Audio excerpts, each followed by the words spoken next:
So dear respected Thai, dear noble community, today is the 30th of June in the year 2021, and we are on the 12th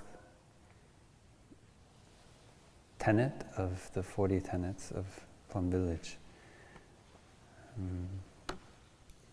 We just finished an Order of Interbeing retreat on Sunday, and so last week there were many people here, and this week we are closed again, so they're just the monastics.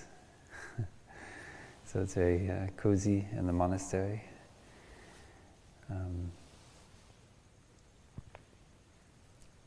So last week we were talking about mindfulness, concentration, and insight.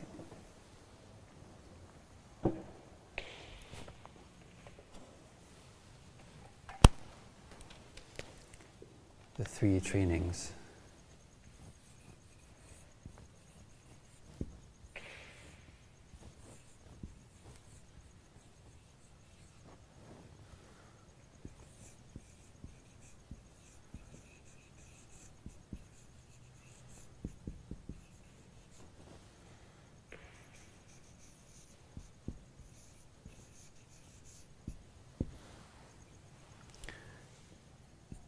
And if you've been to any of our monasteries, you know we have in Sanskrit on the Plum Village logo, smṛti,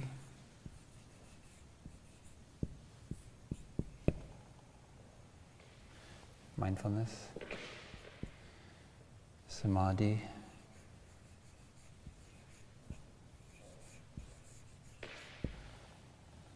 concentration, and prajna.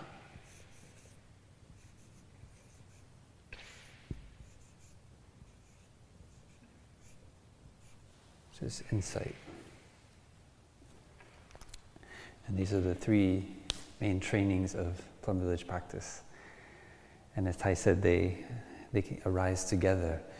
So it's not like we start with mindfulness and then some time later concentration arises and then insight. But already when mindfulness is present, concentration and insight are also present. And Thai used the example of a triangle. So let's say we have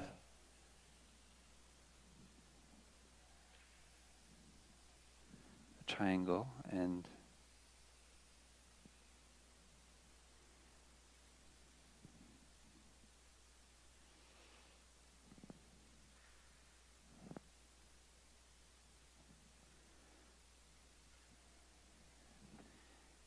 that is made of points A, B, and C. If we draw a line down the middle of the triangle, say we have another point D, and as soon as we draw that line, two new triangles automatically and simultaneously manifest. So this new triangle ABD, it doesn't arise separately from the triangle ACD. But by drawing one line, they arise simultaneously. So in the same way, when we practice mindfulness, concentration is already there, right away. They arise simultaneously. So it's like looking at a multifaceted jewel. You might look at one facet and see mindfulness, and you look at another and it's concentration, but it's the same jewel.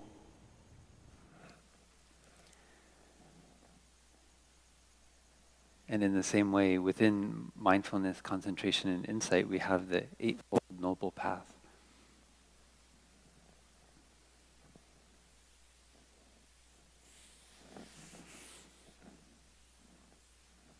You could say mindfulness, concentration, and insight is a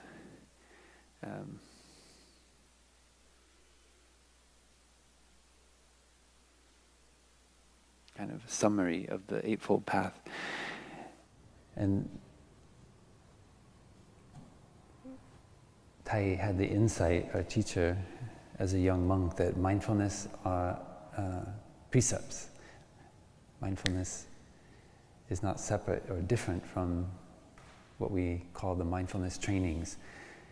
So usually we think of precepts as something we can't do, right? It's something that we restrain our body, or we restrain our speech, we restrain our actions in some way, so that we don't say that hurtful thing or do that hurtful thing to ourselves or to others. When we look at it in terms of mindfulness trainings, though, it's not just merely a constraint or an outer form, but it's aware of the suffering caused by doing harm. I am determined not to kill, not to steal, and not to engage in sexual misconduct and so forth, not to steal, not to drink intoxicants. So mindfulness is at the core. It's not just for the sake of the form that we practice the precepts, but it's because it is infused with mindfulness. And so in the tradition, when we have this group of three, the first one is precepts, or maybe we can say better, virtue, morality,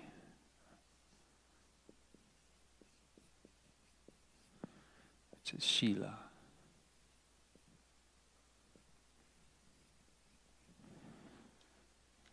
So you'll see Śīla, Samadhi, Prajna. And the insight of this week's tenet is that smṛti is Śīla. It means mindfulness is virtue. Mindfulness is not separate from the precepts, from morality, from a noble way of living. Because mindfulness helps us to be aware of the harm that we've caused, the kind of suffering in ourselves and in others. So we say something hurtful, we do something hurtful, and that person suffers, and we're aware of it, so then we are mindful of it, and we learn how to restrain ourselves from doing that thing or saying that thing in the future. And so Thai updated the 3 trainings. Last week we talked about these as the 3 taintless trainings.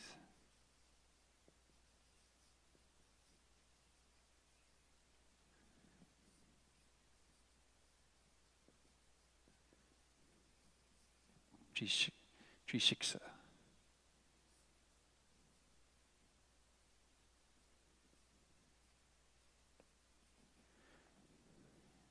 Tree is 3. It's the same root as the English word 3, 3. And shiksha is to train ourselves. So the 3, and as Thai pointed out, they're often qualified by taintless or non-leaking, anasrava. Last week we learned about the leak.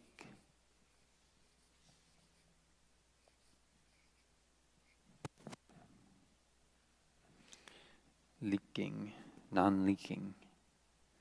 Asrava is leak, and anasrava is non-leaking.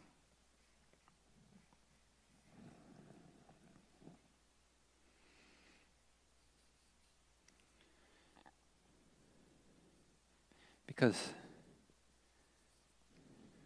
if we train ourselves by conditioning our mind to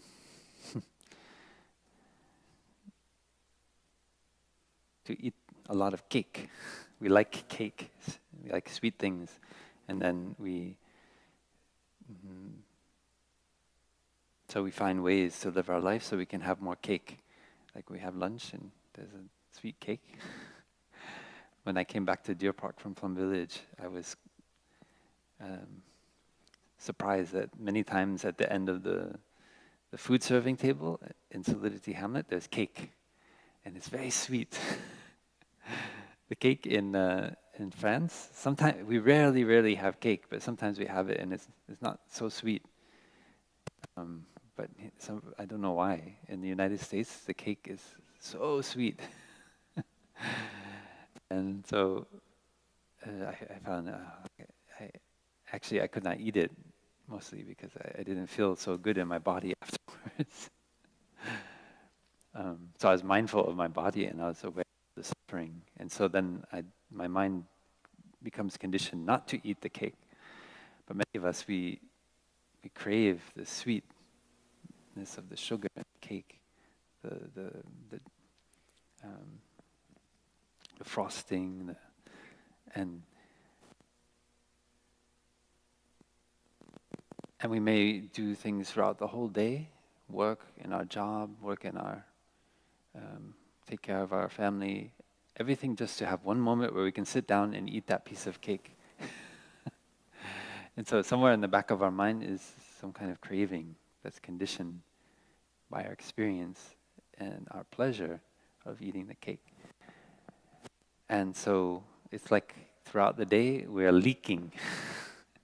We are doing other things in our activity, but in the back of our mind we're like, oh, but eventually I have my piece of cake. And then I will be happy. So everything, I suffer and I do all these things, but I have my piece of cake. So the difference with these mindfulness, concentration, insight as these three taintless trainings or non-leaking trainings is that the more mindfulness, the more concentration, the more insight we have, we don't leak like that. You get the happiness right away. Being mindful of your breathing, breathing in, I know I'm breathing in. Breathing out, I know I'm breathing out. There's mindfulness of the breath. There's concentration on the breath. I'm established and able to maintain my awareness, my mindfulness through the whole length of the in-breath and the whole length of the out-breath.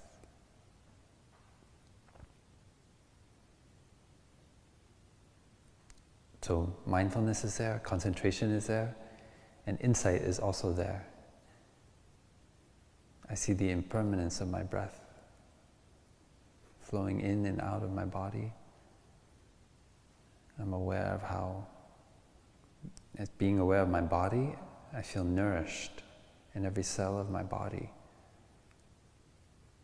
The oxygen passing through my bloodstream to the muscles throughout my body, my organs. So my body feels energized, feels calm. So, being mindful of the breath, there is concentration on the breath. With concentration on the breath, there is insight on the nature of the breath, the impermanent nature, the nourishing nature of the breath. So, in the same way as a triangle, they manifest together like a tripod. In front of me, the camera is on a tripod. And if you take away one of the legs, it will fall down. So mindfulness, concentration, and insight, they manifest together. And no matter how mindful you are, it will not contribute to this leaking energy, leaking out in your mind, like craving that piece of cake. We cannot really be truly present for the person in front of us or for ourselves because we're thinking about the piece of cake or whatever it is, that thing that we crave. Maybe that compliment from our boss about the work that we did. Maybe it's to get on Twitter or Facebook and somebody liked what we posted there. Yeah. there's some kind of endorphin that's being released that is conditioning the neural pathways in our mind. And that is a kind of leaking that is going on throughout the day.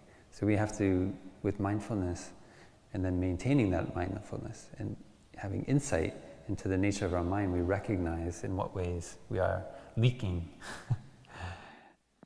through our craving for things that are there in the present moment, and also things that are in the future or reminiscing about the past.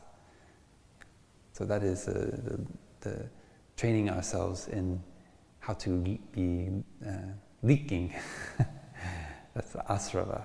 But with the practice of these 3 trainings, we let go of these leaks in our everyday life.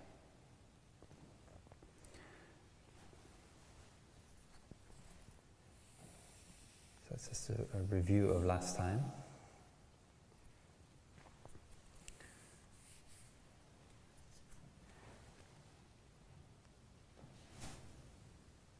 So we talk about Śīla as including right action, right livelihood, right speech. Samadhi is right mindfulness, right concentration, right effort, or right diligence. Insight is right view, right thought. So in the 3 trainings we have the Noble Eightfold Path.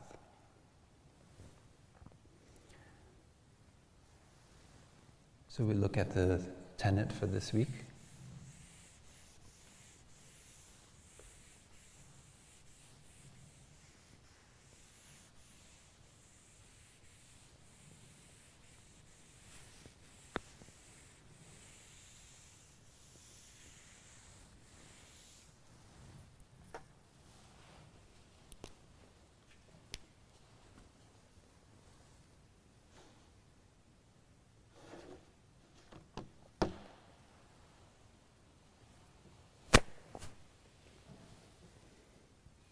Number 12. Mindfulness trainings are mindfulness.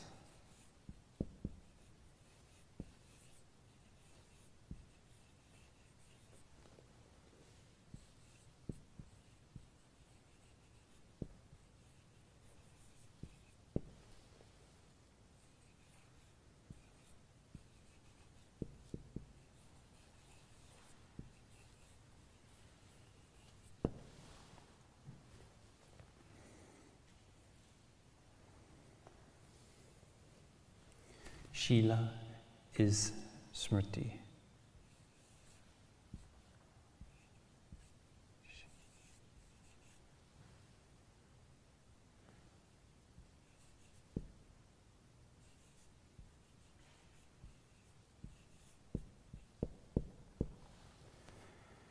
Mindfulness trainings and fine manners.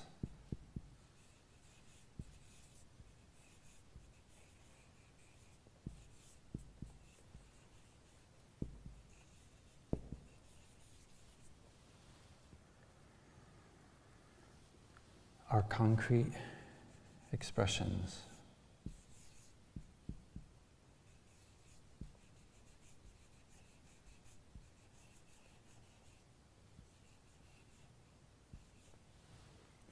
of mindfulness.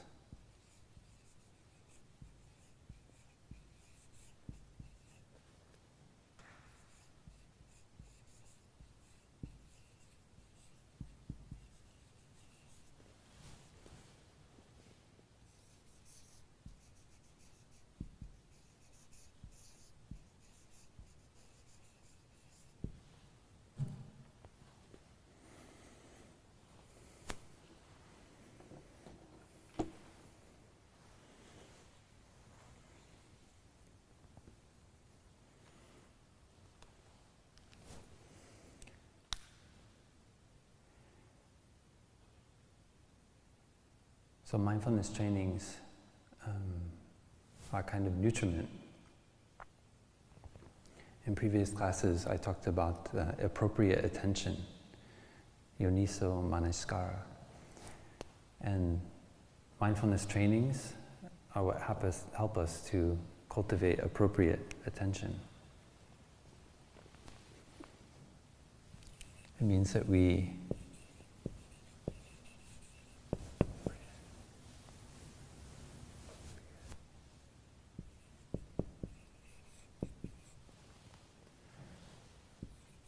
pay attention to things that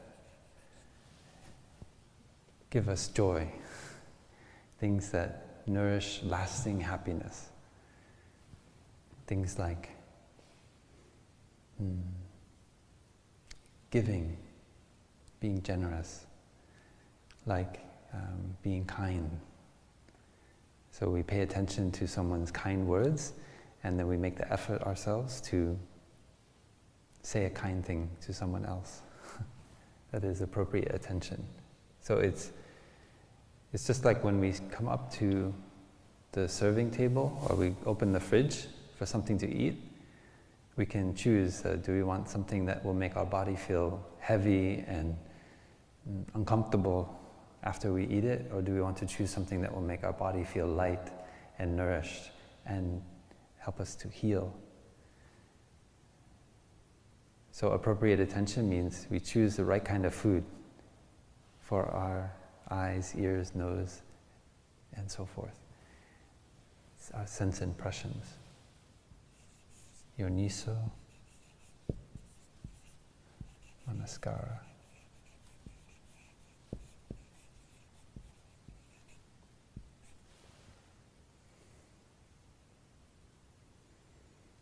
So yoniso is, it means it's together. You're unified. It's not fragmented. Yeah, so our attention is together, but on a wholesome object. Manasikara is making up the mind. Kara is to do, to make, and manas is the mind. So mindfulness trainings are mindfulness.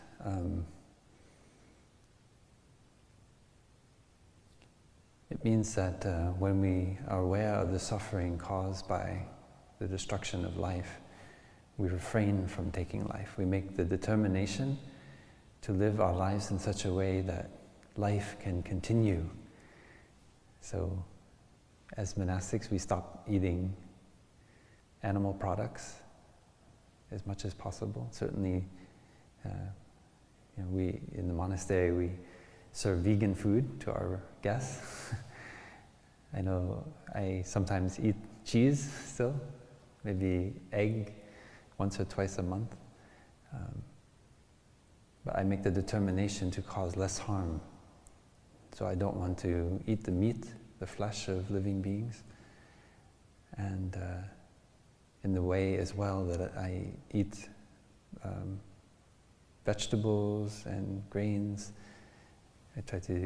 we try to do it in a way that it causes less harm to the environment and to the people who pick the vegetables and nurture the grains and so forth. So we're always using our food as a way as an object of contemplation. We look into the food and see what kind of harm has been done to living beings in producing this food and transporting it here to the monastery. We live together, we are many, maybe 40 or 50 monastics at Deer Park. And so we know that if we eat together, then the amount of packaging and transport is reduced. So we try to live in a way that we are reducing the harmful footprint that we put on the earth. That is a mindfulness training. And we can say, oh, we just don't kill. But we are an evolving community. Last week we learned about evolving Dhamma. So when we practice mindfulness and we see mindfulness as the mindfulness trainings, then we evolve the mindfulness trainings, because we are always finding new ways that our way of living may be creating suffering or creating harm. So mindfulness is a kind of creative energy that helps us to look to change our behavior, because what causes harm now might be different in 20 years or 40 years. So the 5 mindfulness trainings, the 14 mindfulness trainings of the Order of Interbeing, they are not static documents, but they are things that grow with the community. They've grown from when Thai first brought the 14 mindfulness trainings into when they manifested in the 60s. They were very short. And then through the 80s and the 90s, as the Order of Interbeing grew, Thai listened and discovered new ways that suffering was being caused by our actions as practitioners and as lay people. And then he helped, together with the community, to continue to bring that into the mindfulness trainings. So the insight that comes from mindfulness and concentration is contributing to growing and evolving the mindfulness trainings. And that is a great contribution of our teacher and our community to the Buddhist tradition. Seeing that the precepts are not something that's just static. We know in the time of the Buddha and afterwards that there were many incidents when monks or nuns followed their desire in some way, whether sexual desire or craving for food or for recognition, for prestige. And because of that, they caused a lot of confusion and hurt in the monastic community or in the lay community.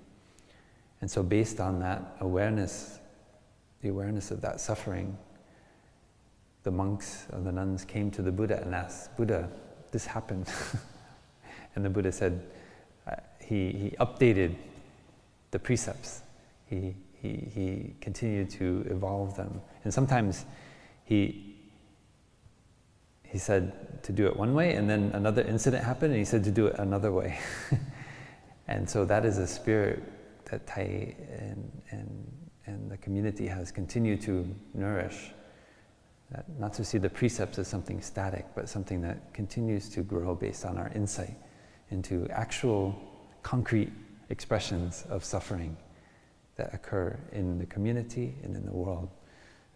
So now we are looking into the trainings in Plum Village around issues of social justice, around issues of the climate crisis, and finding ways to how we can update the trainings. That already there are many things that address it, but we learn that maybe there's more that can be put in there, and that's coming from the awareness of the suffering brought about by racism, by economic inequality, by the climate crisis, and so forth. We can listen to a sound of the bell.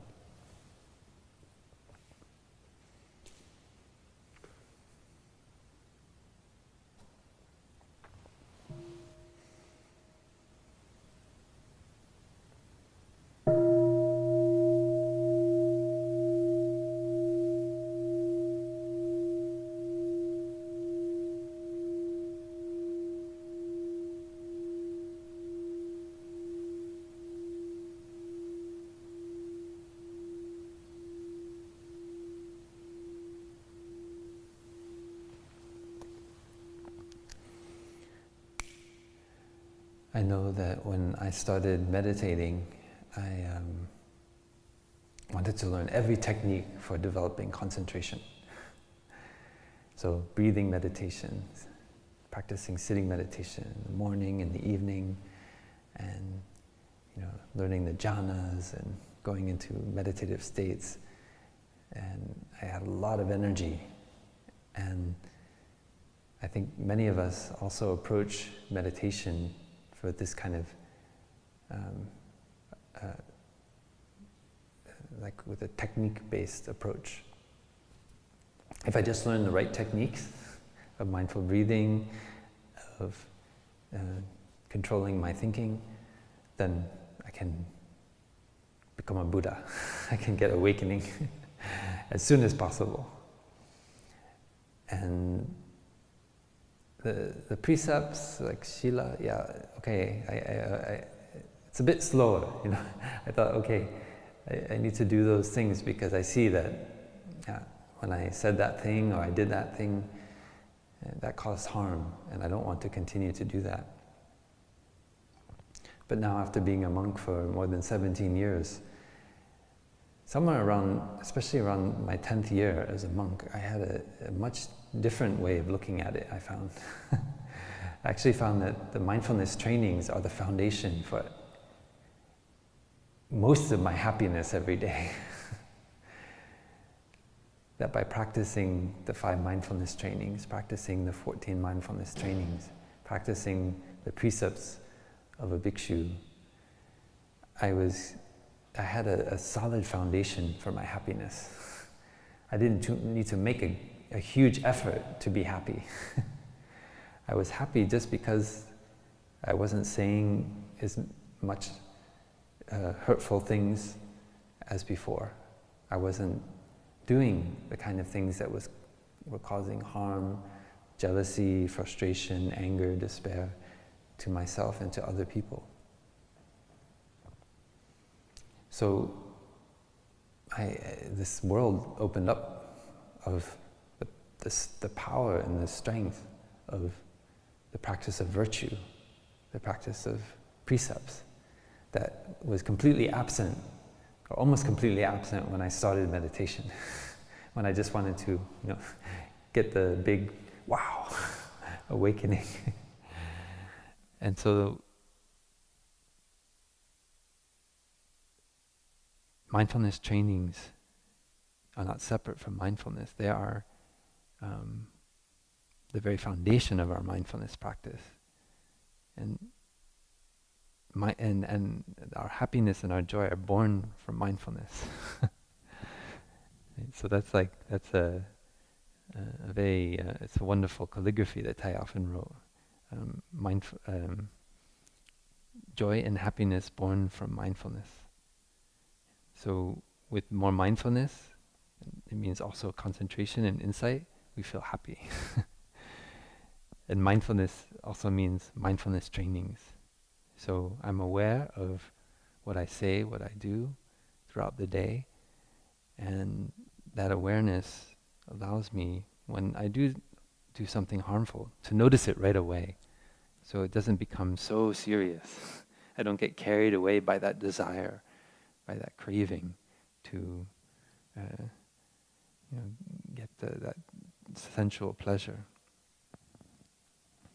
So this is the essence of this tenet, understanding that mindfulness trainings, precepts are not just an outer form.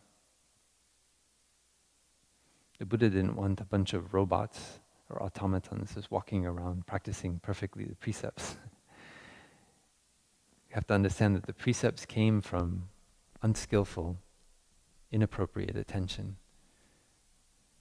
In the early community, the monks and nuns, they were right around the Buddha. Well, in the beginning, monks, and then later the nuns. And so they watched the Buddha. They saw how he spoke, they saw how he walked, they saw how he went on alms round. And so they didn't need a body of precepts. They just watched the Buddha and did what he did.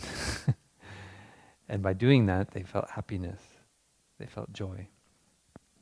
But as the community grew bigger and bigger, there were monks and nuns coming in who didn't have that direct contact with the Buddha. We know in the life of the Buddha that there were many monks and nuns who actually never saw the Buddha in person. There's one sutra where a monk who had recently become a bhikshu, he comes and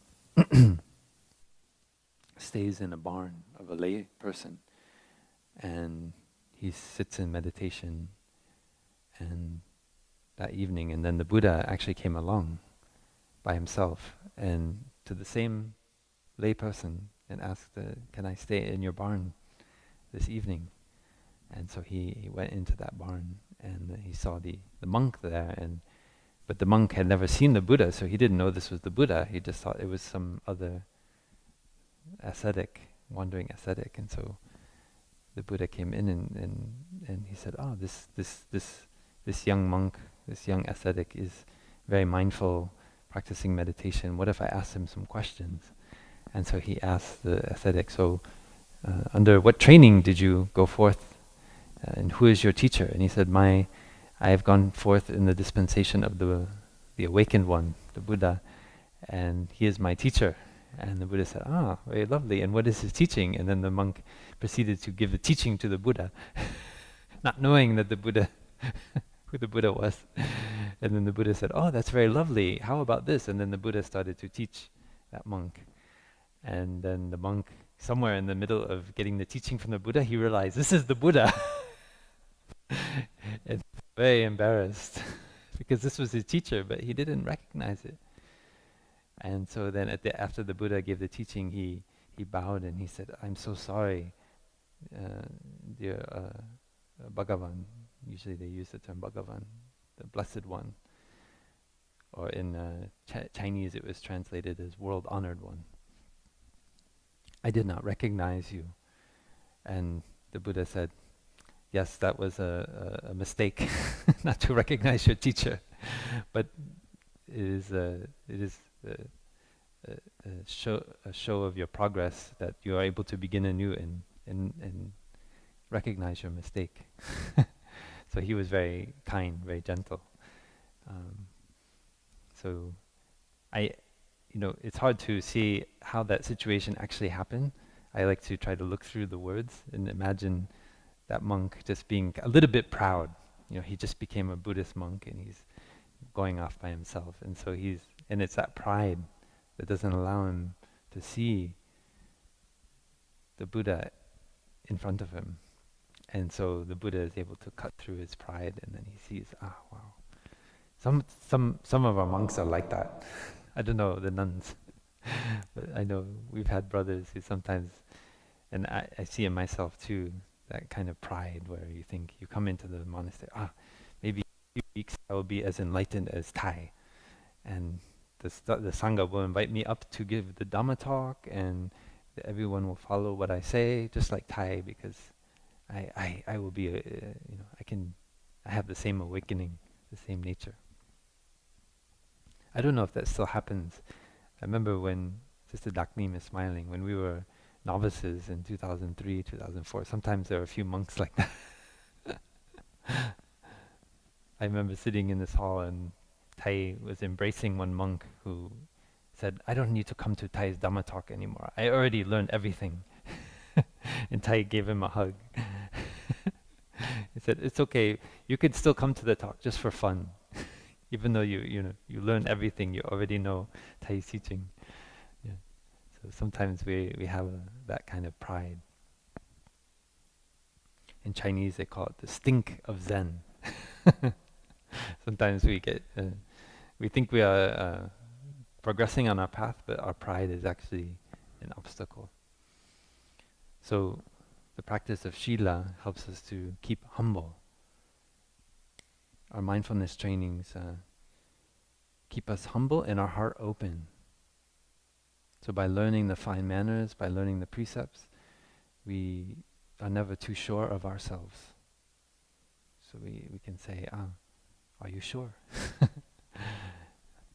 I remember when we were novices and we first were practicing the novice precepts, and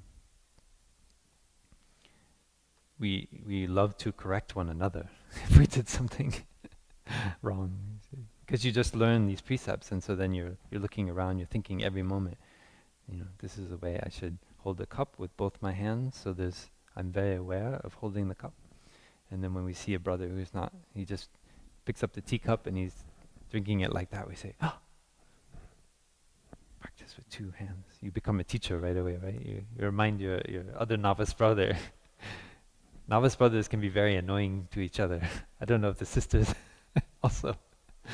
But it happens a lot in the brothers' Hamlet, and so that's a kind of pride, right? We want we feel resistant to learning the fine manners, learning the precepts, and so we have to turn around right away and teach them to somebody else instead of really deeply steeping our own way of living in the precepts for years and years. Yeah.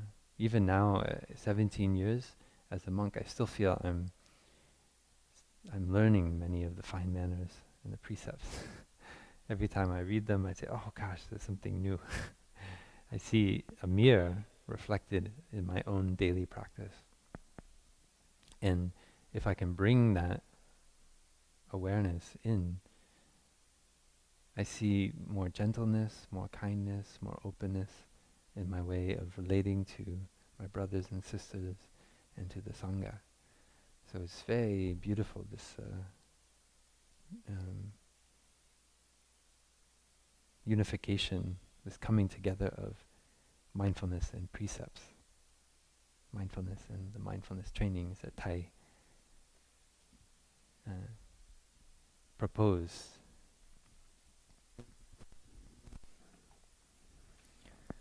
And the mindfulness trainings are concrete expressions, so it's not theoretical. When we focus just on a technique or are caught in our mind just thinking, we can believe ourselves to be very mindful, but we are unaware that those around us who see how we are kind of like a bull in a china shop, right? We're breaking things through our speech, through our thought, through our action. We are actually hurting, and the Sangha sees it, but because we believe ourselves to be a great practitioner, we don't see it ourselves. So when a young man or young woman, young person comes to the monastery, mainly the brothers and sisters just look for someone who's open. You can be very diligent, come to every activity, but you're not open to receiving the insight and the input of your brothers and sisters. And a person like that cannot be accepted as a monk or a nun. Because even though in the form you do everything correctly, but you cannot receive the input. Your way of practicing the Dhamma has become closed. So that is a kind of mindfulness bell. And sometimes that has happened. That's very strong medicine. We've had to tell a young person who wanted to become a monastic that, sorry, maybe you wait another year, and even you're very, very intelligent, you can give very bright answers about this or that in the Dhamma, the Buddha's teaching, but we see that actually you're not able to receive input from anyone in the Sangha. There's no elder brother or elder sister that you are able to listen to and change your behavior. And we, sorry, maybe the monastic life is not for you. And the same is true whether you're monastic or lay. In our daily life, with our family, with our colleagues, with our partner, we may have created a kind of fortress, and in that fortress we believe to be perfectly built. And so any kind of comment that suggests that there is something not quite right in our fortress that we built, that house that we built of our mind, it cannot penetrate. We reject it right away. We shoot arrows back at the person who has given us that jewel of an insight. Even if it's hurtful, it's not to say that everyone is so mindful in the way they give input or feedback. But if we are skillful, we can find somewhere in there's some kind of diamond, like a jewel of insight that we're getting from that person, even if it's full of anger and jealousy and all these things.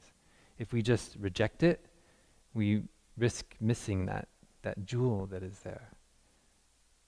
I like to look at my brothers and sisters and everyone really.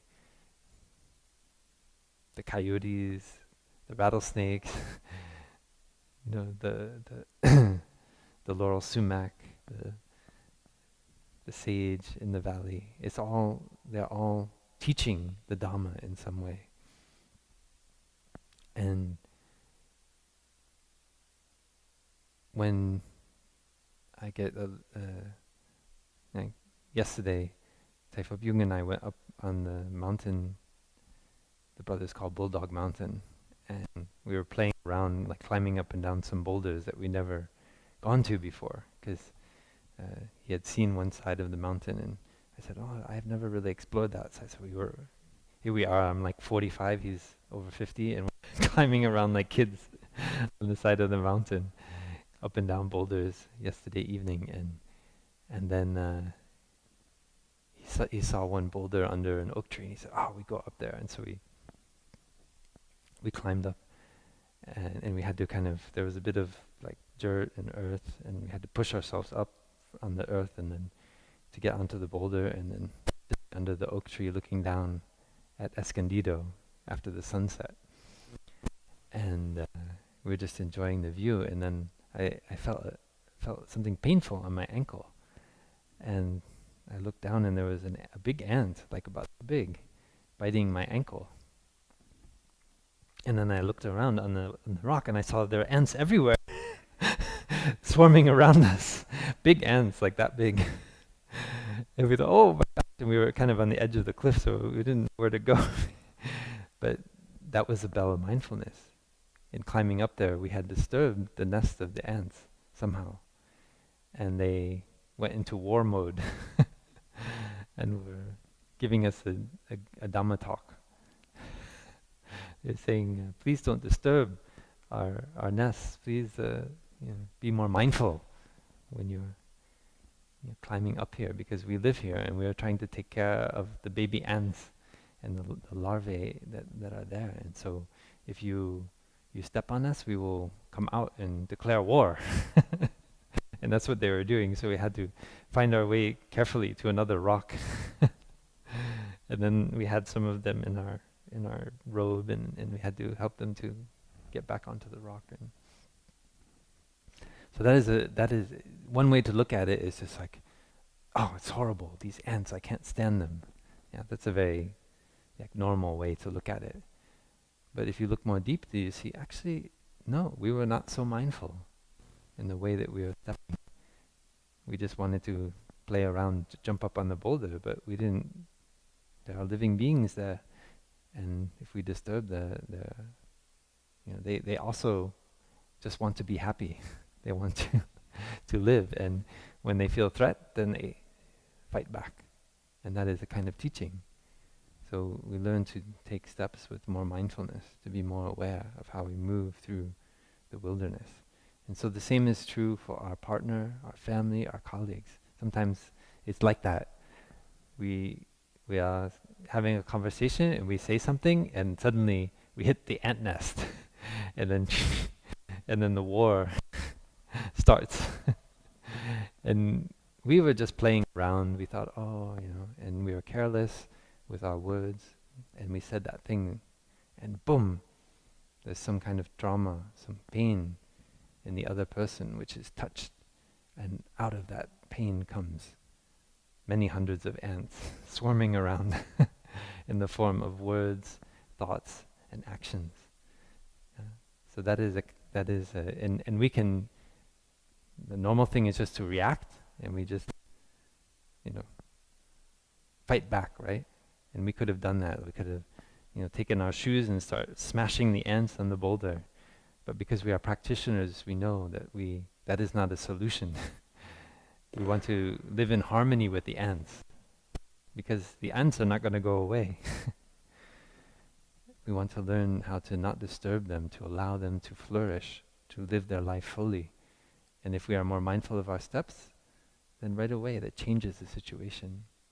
So if we bring the mindfulness trainings and mindfulness into our way of speaking, our way of thinking, our way of acting, then we are much less likely to start a war with the ants in our loved one or in our colleague. Can listen to the sound of the bell.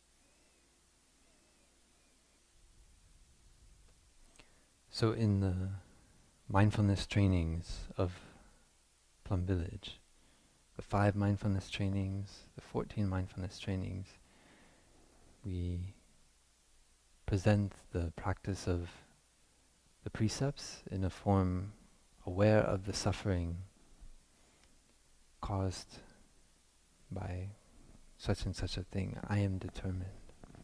And that is Thay's declaration for the future. In order to realize in a concrete way the equivalence between mindfulness trainings and mindfulness, Thay says all mindfulness trainings, we can update the mindfulness trainings, but all trainings that we develop and evolve in the future should have that format. The precepts are mindfulness. So we, with the format, aware of the suffering.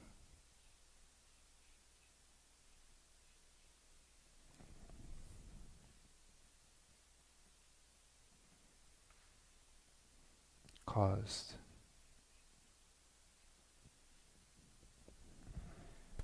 I am determined.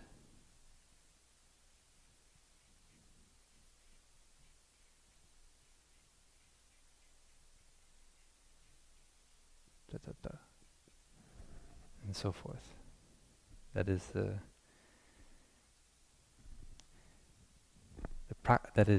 how we infuse the precepts with mindfulness, by developing them with this format. Aware of the suffering caused, that is mindfulness.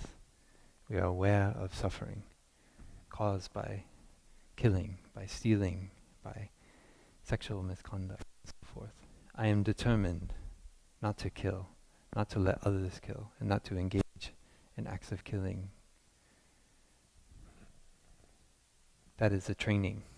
So, aware of this, we train. That is a mindfulness training. And that is a profound update of the Buddhist teachings that has been developed in the Plum Village tradition.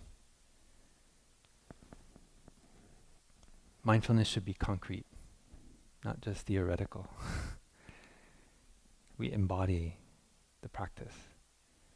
And that doesn't mean we do it perfectly. And that I'm not mindful 24 hours a day. And there's still moments when I get carried away by anger or fear or despair. But much shorter.